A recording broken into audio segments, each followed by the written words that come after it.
ce matin, le fait de venir au château m'a fait chaud au cœur. Parce que il y a maintenant, depuis le mois de mars, c'était tout à fait aléatoire. Nous avons eu quelques réunions du conseil restreint, nous en avons aussi eu en visioconférence, mais là, il s'agissait pour la première fois de présentiel, et ce présentiel, c'était les dégustateurs pour le sigil session du mois de janvier. Nous avons eu 185 échantillons, ce qui est pas mal par rapport aux sessions habituelles et compte tenu du contexte particulier.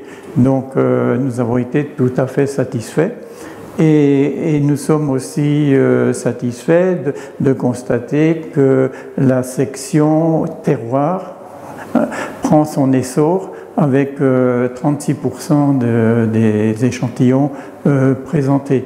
Et là, la confrérie a certainement pris un bon virage pour alimenter son œnothèque. De toute manière, c'est notre délégué général, Éric Farjas, qui a pris contact avec la préfecture et nous avons eu une autorisation préfectorale pour réaliser cette dégustation du sigil, à la condition que cette dégustation soit professionnelle.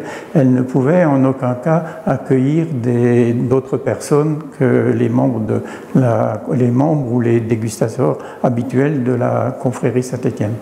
Et donc ceci nous a permis de réaliser cette dégustation en mettant en place un règlement sanitaire.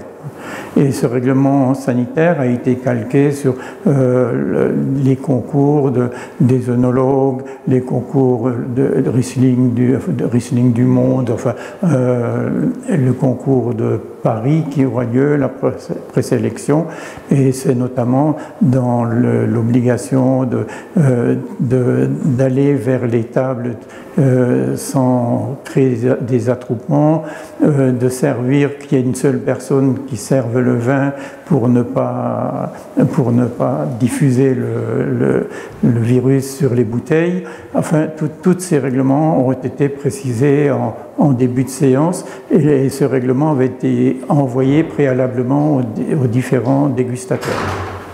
Eh bien, grande incertitude, hein, puisque nous ne pouvons rien prévoir. Même si nous mettons en place avec des dates nous mettons en place des événements avec des dates, eh bien, nous ne sommes pas certains de pouvoir les tenir.